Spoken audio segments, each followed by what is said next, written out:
Hello, all my beautiful people. This is your girl Robin, and I am sitting in my hotel room in Washington, D.C., getting ready to do a red eye back to San Francisco. And as always, I love to take you on my travels around the world with me and tell you what's on Robin's mind or what's going on in my life. Anyway, this is a backdrop of my room. You see the pool back there? Yeah, pool out my window. Anyway, I wanted to go get some laps in today, but I've been sitting here working most of the day on my layover. And this is what I wanted to come and talk to you today about: my sisters, my girls, my ladies, my women. And I had to come here and talk to you about this today. It's something on my heart, and the things that I know for sure. Two things I know for sure, but I'm sure I'll probably come up with a third thing. And the first thing that I want to talk about is we need to be there for one another, ladies. We need to be there for one another. I'm talking about your good, close girlfriends. You know the ones I'm talking about. The ones who don't judge you, but they listen with an objective ear, and they hear what you're saying about relationships, whether it's with your sister, your parents, your work relationship, your husbands or your boyfriends. And what these people don't do is they don't say, girl, I don't know why you dealing with that man anyway. You know he ain't shit. I'm not talking about those girlfriends, because misery loves company. I'm talking about the girlfriends who can honestly sit there with you and say, you know what, I understand. This is, are you open for advice? Can I offer you something? Can we talk? Can we come to a resolution? Can we get to a conclusion? Can I use my experiences to help you?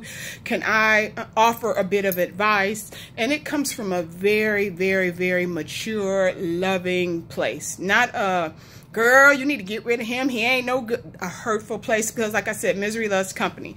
And if your girlfriends have that gossipy, you know, like you need to get rid of him type of thing because they don't want you to be happy or whatever, and they're trying to jab you because they're jealous of, not that. I'm just talking about good girlfriends who are there and can support you in time of need. It's very, very, very important not to get rid of those girlfriends. The reason why is, let me use my own experiences. Okay, so I was married, and I was married to an entertainer. I'm not going to say his name because right now his name and the situation is irrelevant.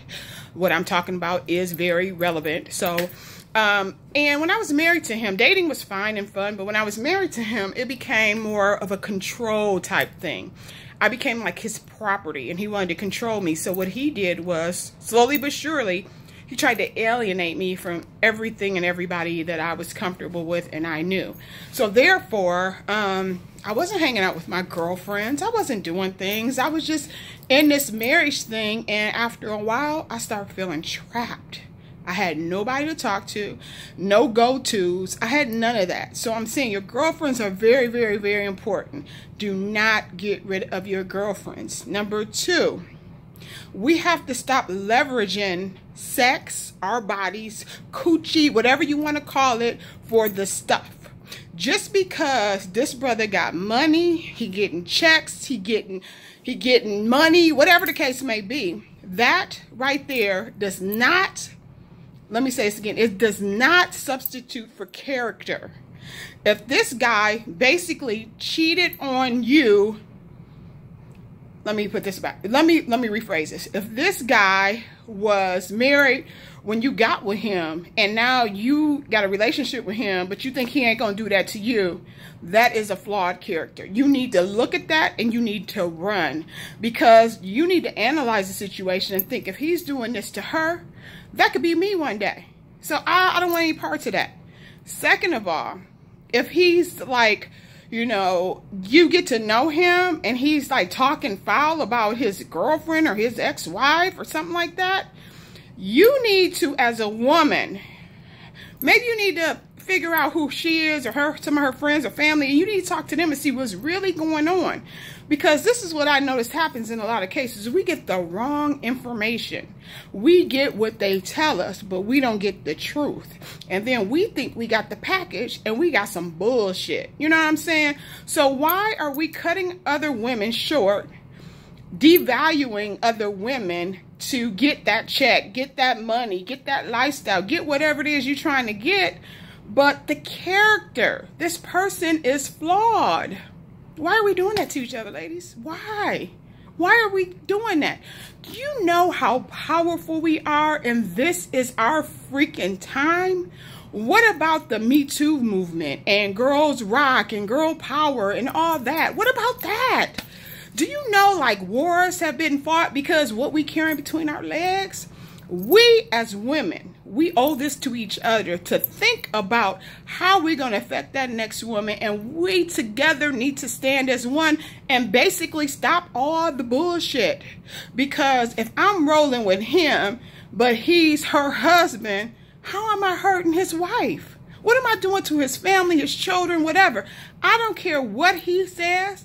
If he was done with that situation, he would have left. They would be divorced. And not only that, he would be doing some personal development and working on his character and not trying to bring another woman down into this broken situation. So we as women, we owe that to each other. One, to be there for our sisters, our girls, and two, to cut the bullshit. Cut the bullshit out. You know, because we as women are very, very powerful. And I'm telling you this because it's personal experience. And it took me years to get to this point. But I have lived, I have been clinically depressed, I have been in the bed, I wanted to commit suicide. I've been there, I've done that, I got the hat, the shirt, and guess what? I'm going to get ready to write a freaking book. Because I want to be in a position to help others who are going down that road. If I could save you some steps and some slip-ups, and I can get you on your passion or your journey a lot faster by sharing my experience with you, guess what, girl? I'm here for you. That's what it's about. It's about building that next woman up, building each other out, supporting one another, and making a difference. So my message today, lump sum ending, is this. Be there for your sisters. Be there for one another. Let's be there for each other. Let's build each other up. Let's stop dealing with the bullshit. And let's see how powerful, or I want you to realize how powerful you really are. Now let's go handle our business, ladies. Let's go handle our business, ladies. As always, I love you, and I will be back with you maybe tomorrow in San Francisco. I don't know. That's where I'm on my way to. But as always, your girl Robin, I love you, and I want nothing but the best for you. See you at the top. Bye-bye.